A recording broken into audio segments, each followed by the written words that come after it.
Alright, this is episode 7 of Authentic Wellness, and we are over halfway through our series. And at this point in the podcast, I often think and ask myself if the topics are aligning in the way that they should be. As there is so much that goes into the study of trauma that I struggle to compose topics and align topics in a way that would make sense, in a way that would cover a vast majority of what was important to me when I came to study CPTSD, but also what I think needs to be paid more attention to in this topic. Along with that, I also wanted to bring my story to light in a way that made sense, but in ways that could serve as introductions to a deeper dive into topics that I want to make episodes on in the future.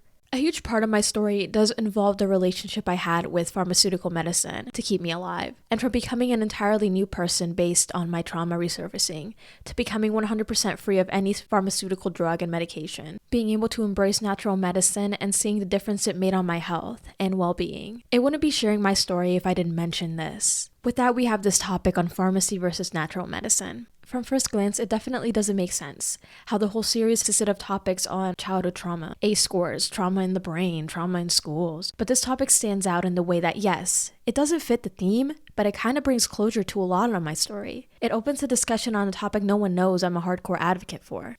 With what felt like the death of my inner child, when my trauma resurfaced and my whole persona changed, when the resurfacing caused me to forget who I was before the self-awareness of the trauma, there came the construction of a new person and personality. For the first time in my life, I was given the option to create myself, a person with opinions of her own, and reason for those opinions. Much like I changed the way I looked, spoke, and viewed the world, I changed my views on health. This came for a number of reasons, but to summarize the top 3 reasons, the first came with the known awareness that I had been deprived of nutrients and healthy, balanced foods my whole life. I do not recall eating vegetables until the age of 13.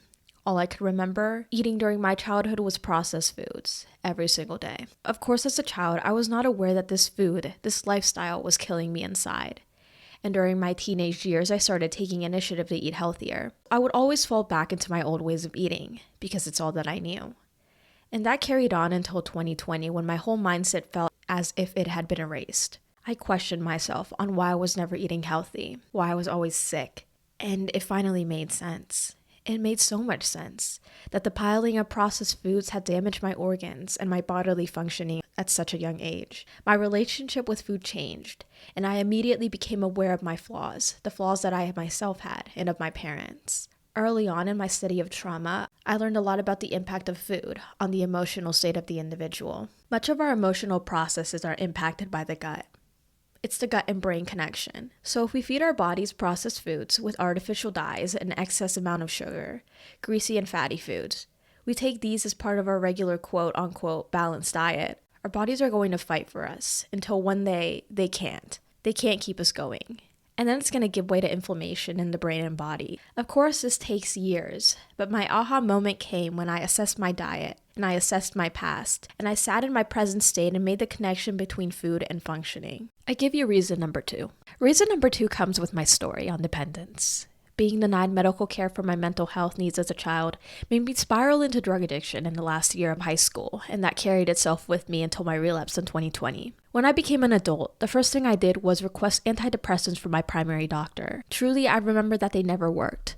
But I kept trying and trying to see if there was one of them that could fix me, one of them that would fix my issues with depression. None did, so I would keep adding on more prescriptions, until the point when I was taking 5 to 7 prescription drugs to function on a regular basis, to avoid spiraling. Not only was it prescription drugs, but other substances as well, and it wasn't just for my mental health. Anytime my doctor would suggest I take something, I was so quick to say yes. I was so quick to take it. There was the birth control, some steroids, pain relievers, prescription medications for my heart, for IBS symptoms.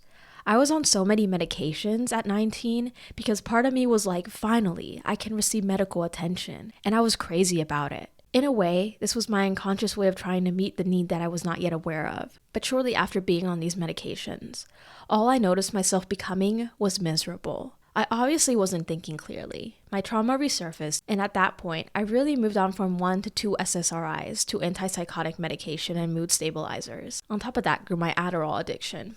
So my dependence grew, and it became very paralyzing. I looked at myself, and from the outside, you would see this healthy, vibrant individual. But on the inside, I felt like I was rotting away. I felt dirty, like my health would decline even more in the future. What a foreshadowing moment.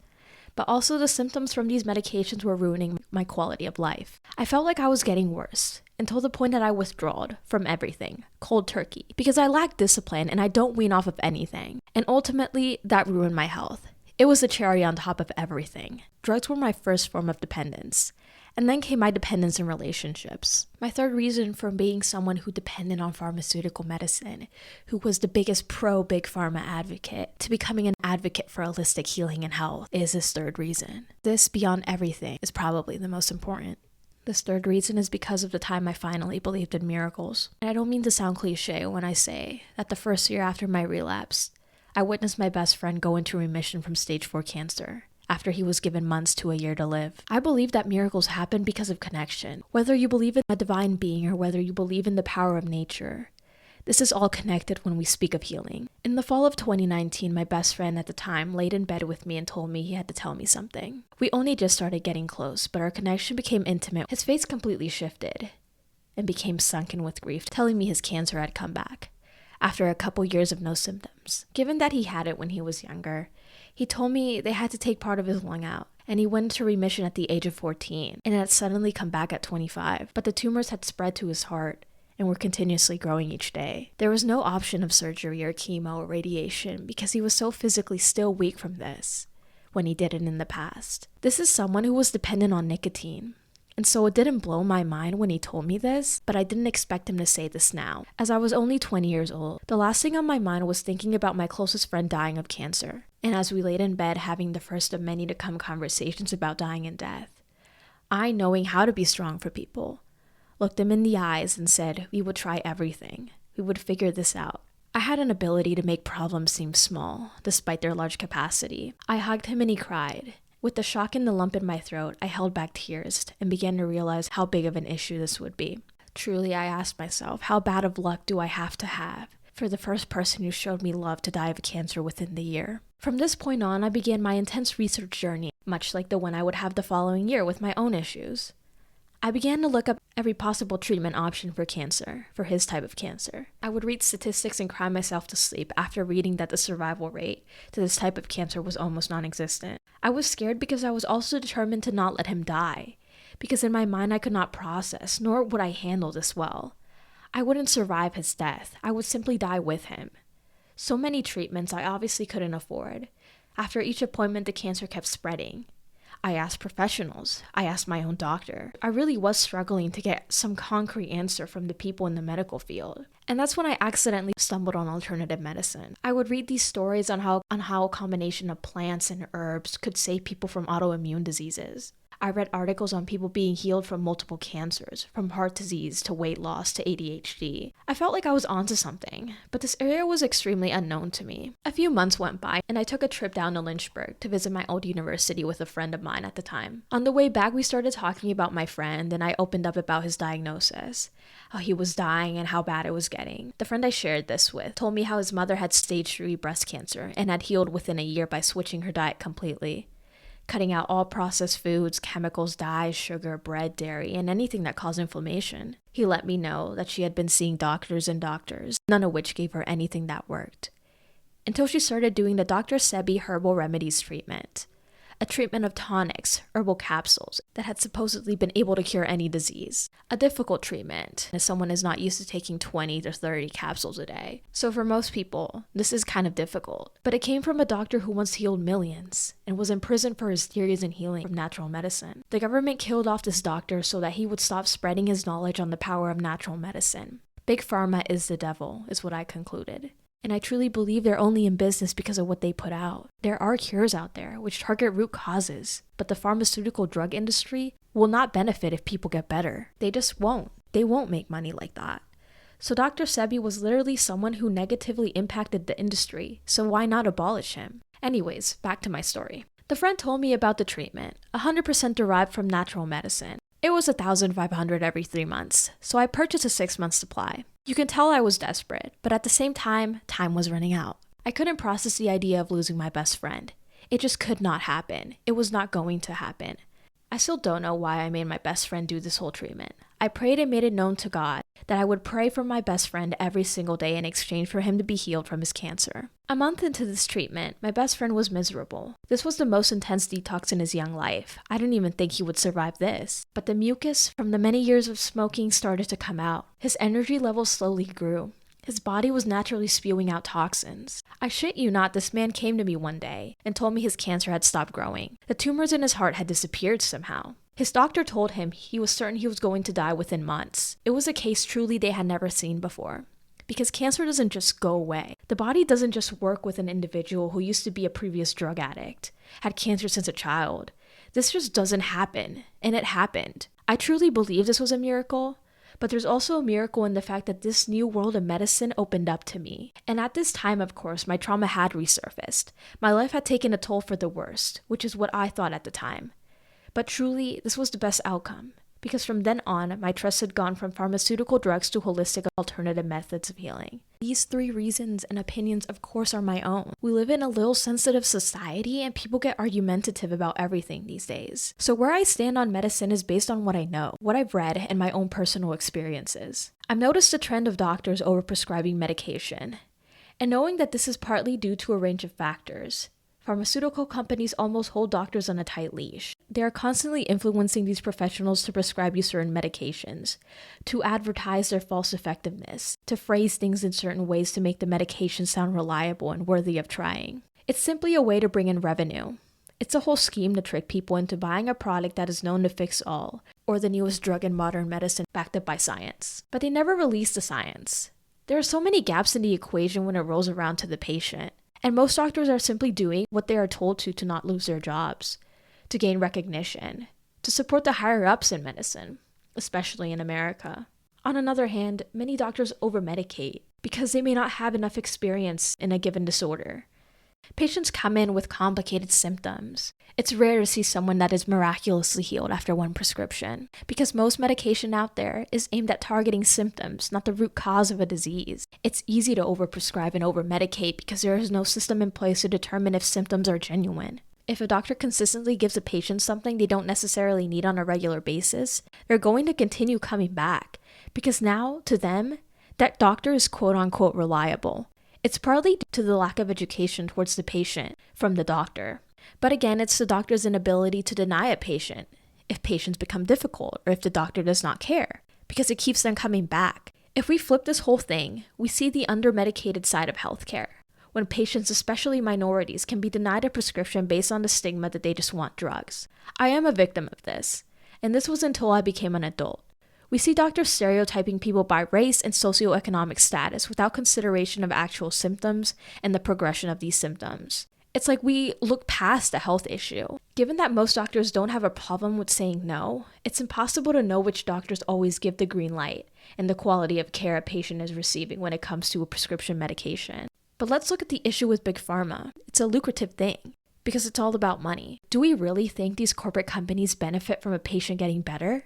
No. Where do these drug companies get their revenue? Sick patients. Patients complaining about pain, symptoms, ongoing health issues, and terminal disease. They market to specific populations and are experts in convincing people that cures exist if they put their whole life expenses into prescription medications and become dependent on prescriptions. People forget that most drug companies essentially fund and take over clinical research, and there are huge contracts put into practice between large corporations, academic institutions, and research facilities that control what can and cannot be studied, or how something should come about. In the Time magazine, John Abrahamson writes about drug companies keeping data about certain medical trials confidential, and refuses to release such information based on making it the company's property. So by denying information, peer-reviewed journals become inaccurate, and professionals become uninformed. This statement caught my eye in this article, and it states, "We have no formal assessment that compares the medical benefit and economic value of new drugs to older therapies. So healthcare professionals do not have access to this critically important information. So how will we know when a drug works? And we sure as shit won't have any data that can give us a glimpse on the long-term effects of these medications." Over half of all prescription drugs are set up to make the person dependent on them. There is no magical pill that cures a disease. My whole spiel on how doctors approach cancer is also one up for discussion in a future podcast, but it angers me nonetheless. In a country where healthcare isn't even affordable, Doctors are not curing patients, they are giving them a lifetime membership to an industry only worried about how much they can invest in their lucrative business.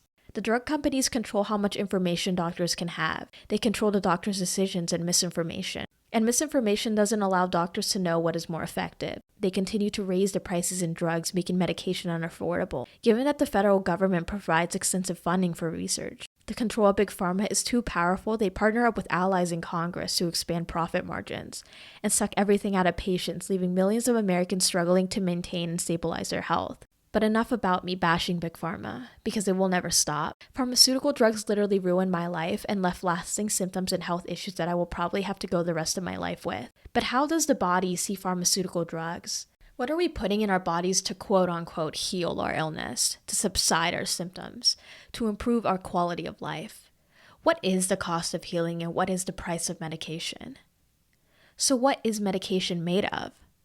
Organic molecules, chemicals, binders, fillers, color additives, preservatives, coatings, and other compounds. It's true that some medications are made from plants, but with the development of modern medicine, we see more synthetic versions of plant properties that don't nearly give the medication the same effect it would with actual plant usage. As we age, our organ systems decline and our body slows down.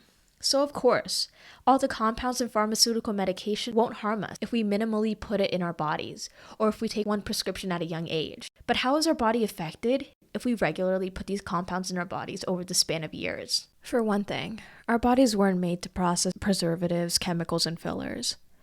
Over time, prescription drugs can have drastic effects on our body and mind. Depending on our age, our general health, amount and strength of the drugs, and our body's general functioning can affect the long-term effects of long-term usage of prescription drugs on our bodies. Major effects we see are organ damage and cognitive declines as we age, because some people are only given the option of medicating to treat symptoms, or if people don't have the finances to care for themselves holistically, we see rising issues and concern. The long-term usage of medications can have drastic health consequences. So my point in all this is to expand beyond this one view that medication, especially prescription medication, is the only way.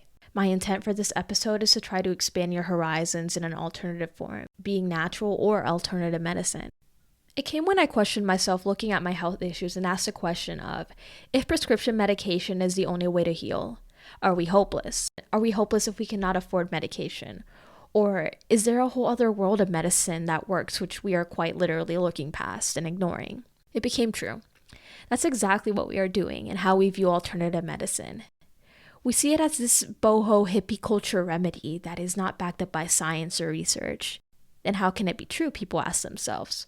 But do we realize that science and research isn't even providing sufficient nor accurate evidence and data on how prescriptions work? Do we not see something morally wrong with this? So I made the natural connection between humans and nature, as we are products of living nature. If humans were chemically constructed, then why wouldn't chemicals work to heal us completely? But we are products of nature. So ignoring treatment and therapies on the alternative side of medication would be ignorant given many reasons. Alternative medicine is there to meet, and this is the key word, to meet the root cause of the disease and demolish it. You know why natural medicine is overlooked? It's because no doctor makes a profit from healthy clients. They profit off of sick people. Each patient is a paycheck. Natural medicine is not out there because it doesn't make even 1% as much revenue as Big Pharma does on its own, with its own little black market. The power of Big Pharma has so much control. There's a trend of doctors who discover natural cures to some of the most untreatable diseases. They end up being incarcerated, or more often than not killed off for simply finding a cure. Because if that cure was discovered, imagine the loss that these big health companies would face. For example, Dr. Sebi, he was incarcerated and killed in jail for practicing medicine without a license and for giving people medication that was not federally approved. Let me tell you something about the Federal Drug Administration. They decide what gets put out. The FDA has many flaws that has led to many deaths. The FDA overlooks safety when it comes to medications they approve. They slowly take drugs off the market and fail to fully investigate safety concerns with new drugs. This is an extensive and heavy subject, but moral of the fact is that they do not prioritize the protection of consumers. All they look for is that the product's benefit outweighs the risk. Of course, more goes into this, but a major red flag sits with their inadequate and unprofessional consideration of safety. I mentioned how many prescription and over-the-counter drugs harm the body because for some reason, my body kept rejecting the medication. I would have an abnormal amount of side effects with each medication, but that's just me. However, it raises the question on how two different spectrums of treatment medication affected my body. Let's look at pharmaceutical drugs and how they work when they enter the body, okay? Man-made drugs basically change the way your cells function. The medication is absorbed, distributed, and metabolized, and then excreted. It is more often than not broken down by the stomach, the small intestine, and then the liver. Then it is taken to the bloodstream and then targets the areas it is supposed to reach. Medication is a whole body event. Much like when we eat food, what we put in our body is getting absorbed, nutrients. It gets distributed throughout the body, making many medications interact in some way, and sometimes very negatively. When it metabolizes, the drug has done its work, and the liver begins many chemical processes with the drug. Enzymes begin to form and break down. Then our body pushes that out while leaving some remnants of the medication. When you take a drug for the first time, the body is not going to recognize it. So the immune system is going to counter that. Most medication will make its way to target what it is supposed to treat.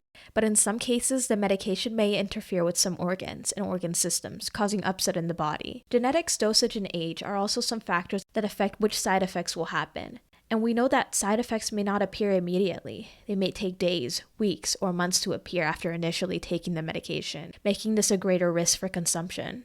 It's not an ideal way to treat disease, but it's the most accessible way, and the most convenient to us. But let me open your eyes to this. We can obviously weigh the pros and cons, but we cannot keep weighing the risks that we take in regards to our health and livelihood. So when we look at alternative medicine, we're looking at an older form of achieving health. We're definitely looking at those that came before us, what they were doing to heal, but we're also looking at modern medicine. You see, because of the development and advancements in medicine, we get to see what works and what doesn't.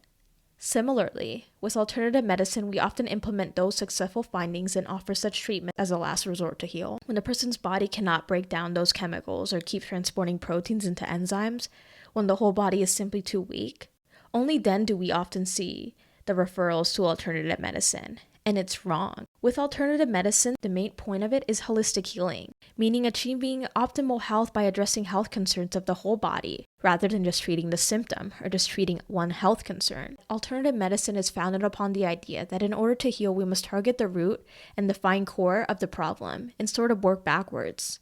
We have to figure out what started the issue, and that is as vast as it sounds.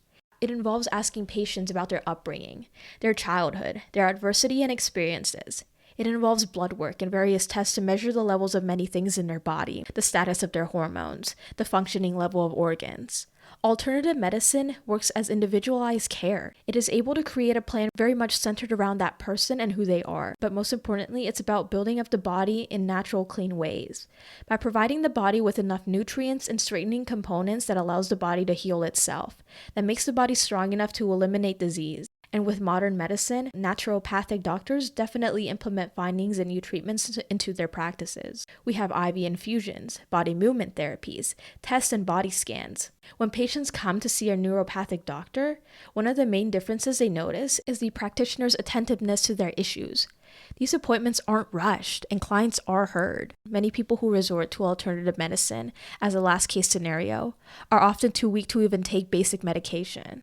They will question why they didn't choose this way of healing sooner. But no, it is more common to see people at their body's last resort in one of these doctors. Natural medicine, such as taking herbs and supplements, doing body cleanses, herbal and movement therapies, and other treatments, do more for the body because it is what the body knows and wants. We grow up in a society with unprocessed food, polluted air, toxic chemicals, and waste all around us. Our bodies need cleansing, our bodies need restoration, and our bodies want to be given the strength to perform the process of healing. So many of our bodies fail because we have poisoned the body with medication. A structure not meant to rely on medication and foreign substances for an extended time period.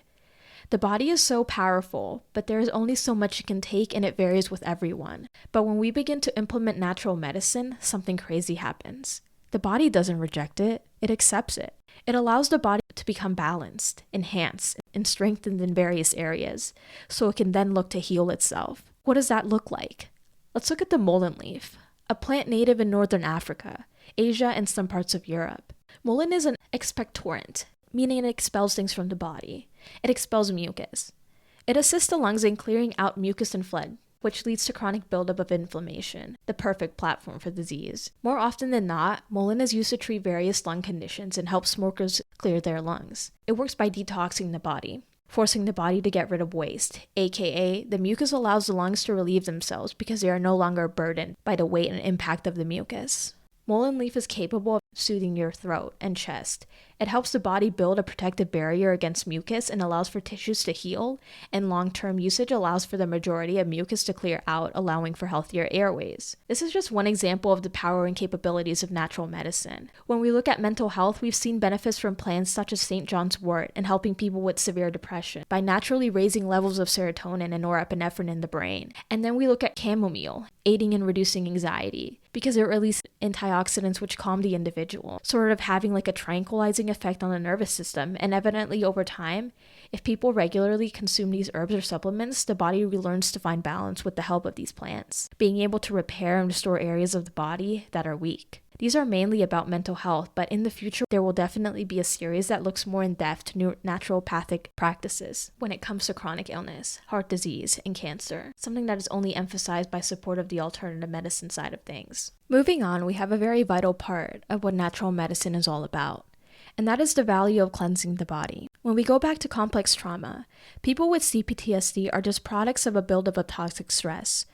We are probably the most unbalanced bodies in society because of how unregulated we were forced to become in our prime years of development. That sticks with you and carries a lot of issues which we have discussed. But fact of the matter is that we are sick by the time we reach adulthood, whether we know it or not. Not only are we sick, but we are at a higher risk of even greater health complications. The statistics are not in our favor. So we look at ourselves as someone who has lived through a war but has survived. Now as adults, it is our responsibility to heal. Many of you have often thought, well, it wasn't my fault. None of this was asked for, nor was it my fault. And I get that, but in order to honor yourself, you must now care for yourself. It's extremely painful to be left in this poor state physically and mentally, but in order to honor the child we lost to trauma, we have to focus on our health, and it should be our top priority. So let's look at the body. We have abnormal levels of everything. We struggle with fatigue, we have issues with weight, we have a lot of inflammation in the body basically. Our organs are overworked and we are tired. So we come to the conclusion that we have to cleanse the body. Let's talk about the value of cleansing.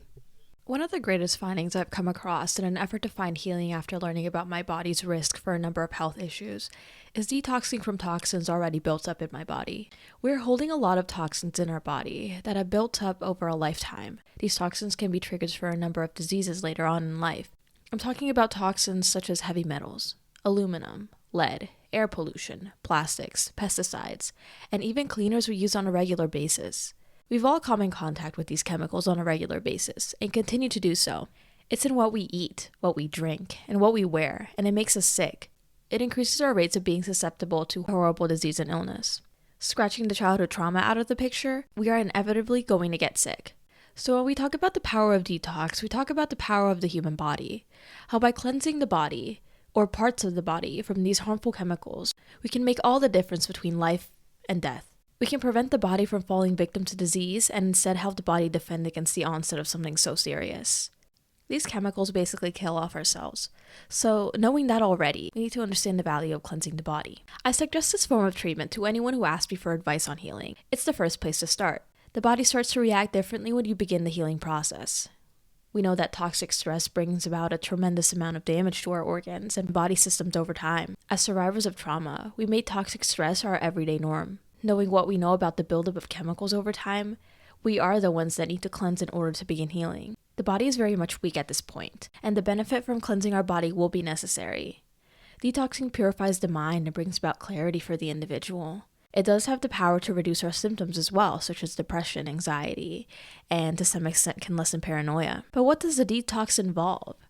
There are many forms to do so, but the main ones consist of juice cleanses, supplements, removal of certain foods from our diet, or removal of exposure, such as placing your physical self in a place with no electronic screens, no harsh chemicals or perfumes, even finding clothing that is made from natural fabrics, no dyes, no scents. There are so many ways to help your body recover. Another key to note is that a detox, especially if you have not done one, is that it can be uncomfortable, even painful at times. If you are cleansing your body for the first time, to an extreme, there can be some symptoms of upset stomach, migraines, muscle pain, fatigue, fevers, chills, or just a sense of something lacking. When you've been exposed to something for so long, your body just seems to expect it. You feel like you need it. I remember when I made the decision to remove processed foods, dairy, and meat from my diet, to reduce the mucus in my body that was making me sick. My body craved it. My body craved processed foods. I remember wanting nothing more than foods which I was avoiding, which is natural. And it wasn't a detox to be quirky. It was like giving up drugs. I grew up eating fast food almost every day. I ate a lot of mucus-inducing foods which would make me sick. I always had mucus in my throat, in my chest, in my nose. And within 2 weeks of eliminating these things from my diet, I immediately felt different. My body overall felt lighter. I felt my lungs clear up. I stopped getting random colds and sinus infections, and my energy levels went up. I felt less dirty and I felt more in control. I also have done a juice cleanse, rather unpleasant and a little worse in my opinion. But I did see results from a celery juice cleanse that helped strengthen my digestive system.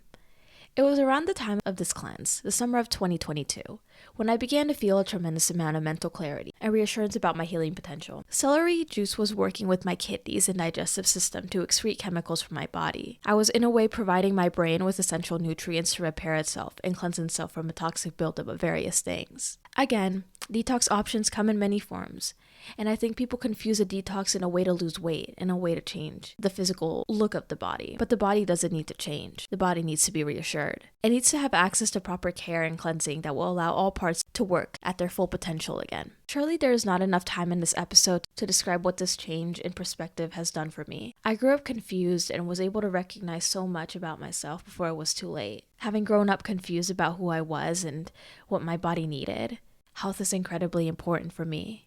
Because it could have been 30 years when my trauma resurfaced, when my health plummeted. It could have been 60. But thank God it was 20.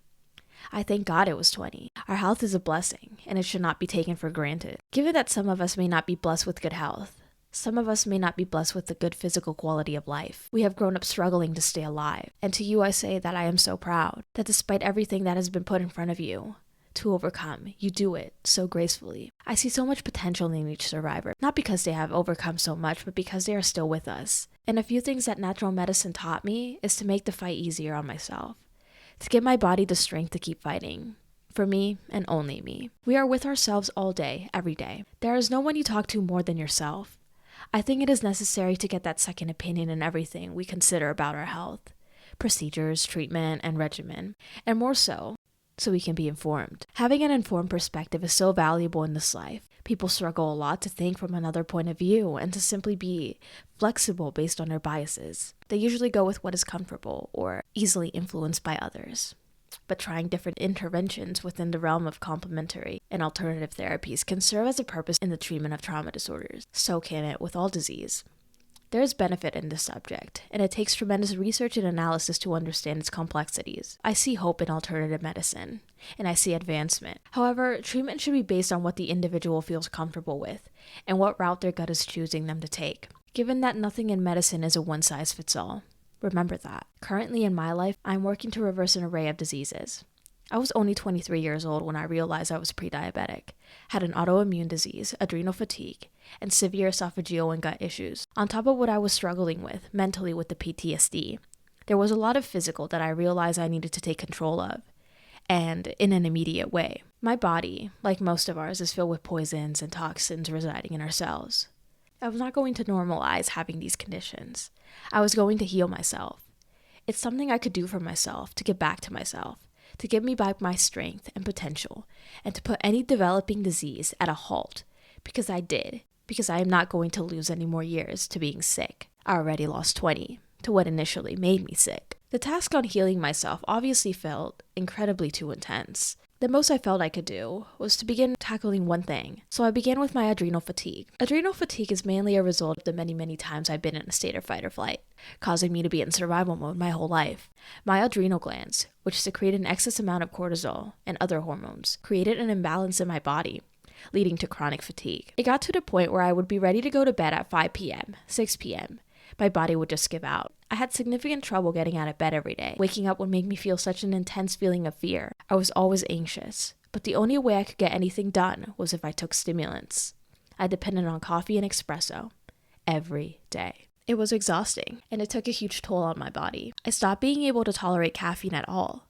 My body resisted it. With the slightest bit, I would faint. my heart rate would skyrocket, or my anxiety would be so crippling I couldn't function as a person. I read various books about cleansing my body to improve such symptoms, and I stumbled upon a set of herbs and supplements which were proven to do so. Again, take it with a grain of salt.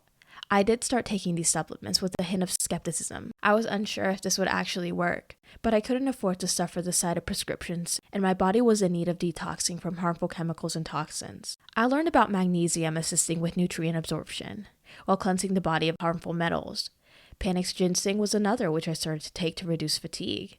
It provided mental clarity, and it heals adrenal glands. Ester C is a non-acidic form of vitamin C to boost immunity, which I needed given my compromised immune system. Another supplement I added to aid my mental health in general was zinc.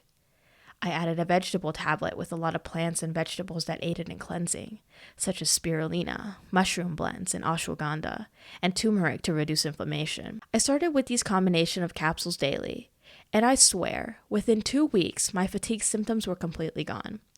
It was unreal, but the minute I stopped taking one of these supplements, I felt a difference, but I also felt myself get better. This is just one example, but it's all a matter of choice. Would we rather have choice or have everything already laid out for you? Why not outweigh the pros and cons of treatment and defend ourselves against harmful pollutants and toxins? Make it make sense. Currently, I am working on reversing diabetes, candida, depression, and esophageal issues I have.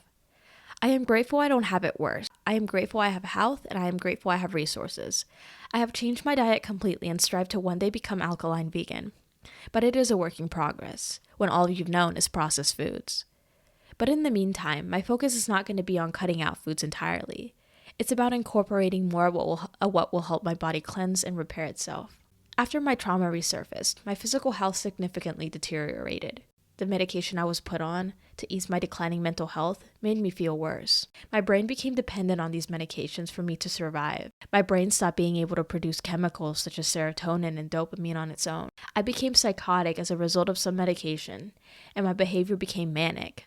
It took a lot for me to realize that I needed to do something in regards to my health, because doctors kept telling me I should not be having these symptoms in my early 20s. So, this is why we are here. I'm here advocating for an alternative route to medicine, not a complete abandonment of modern medicine. There are, in fact, several things we can do to help educate others on different methods of healing. We can spread awareness. Awareness about toxins, poisons, and chemicals that we have injected throughout our bodies in our lifespan. If people continue to believe that by maintaining a balanced diet, eating somewhat okay, and exercising, like that's going to keep us from chronic illness and disease, then we will continue to suffer. Those around us will continue to suffer. The world is not getting better, and we need to help it heal. We need to help it cleanse. We can research the prescriptions we take, or those we are prescribed. What is the medication made out of? And what is its success rate? What are common and not so common side effects?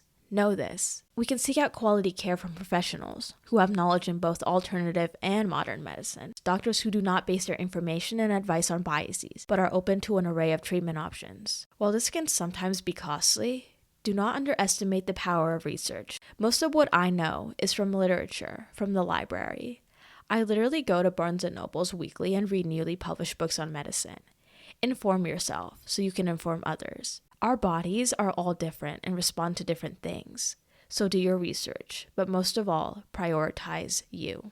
Before the trauma resurfaced, there was so much I didn't know about medicine, about the medicine aisle in every grocery store. Understandably enough, I was young and underage, and not really give much thought to the whole medical field. But what I'm trying to say is that since I took it upon myself to learn more since my trauma resurfaced, how I view the medical world, and how I view pharmaceutical drugs, how I see treatment on very multifaceted levels. As a social worker myself, we have been given tools to deliver treatment in such a way because it works best. They've also taught us to look at the client, to look at things through their perspective, through the perspective of a social worker, and through the perspective of a medical professional. It should be common knowledge now, but one treatment does not cure all, and I don't think people put this into deeper thought than it is, and that's why healing seems to take longer than it should be for some people. As a very young child, when I was growing up, my idea of the medical field was very much glorified. I looked at doctors as miracle workers and as the only option towards healing from any sickness I had. I saw them as divine healers and people of such wisdom that by just describing my symptoms, they would know what I had and would prescribe me the medication to make me better, in a few days to a few weeks, but that is far from the truth. I learned otherwise. And I know that healing requires so much, and it requires respect for yourself nonetheless. So as I close, I want to remind you guys that there are alternative forms to healing, and I want to continue to advocate this. As boring of a topic that this sounds, I want to make this known, and I want this cause to grow. So I encourage you to seek alternative forms of treatment. I encourage you to talk to specialists. I encourage you to seek other doctors and seek other opinions from people, to do research more than anything. Because in order to be authentically well, we have to understand what our body wants. We have to understand what our body requires to heal. And that is all I have for today's episode. I thank you so much for tuning in to listen. I really appreciate you guys for listening this far in this series, because there is so much more to come.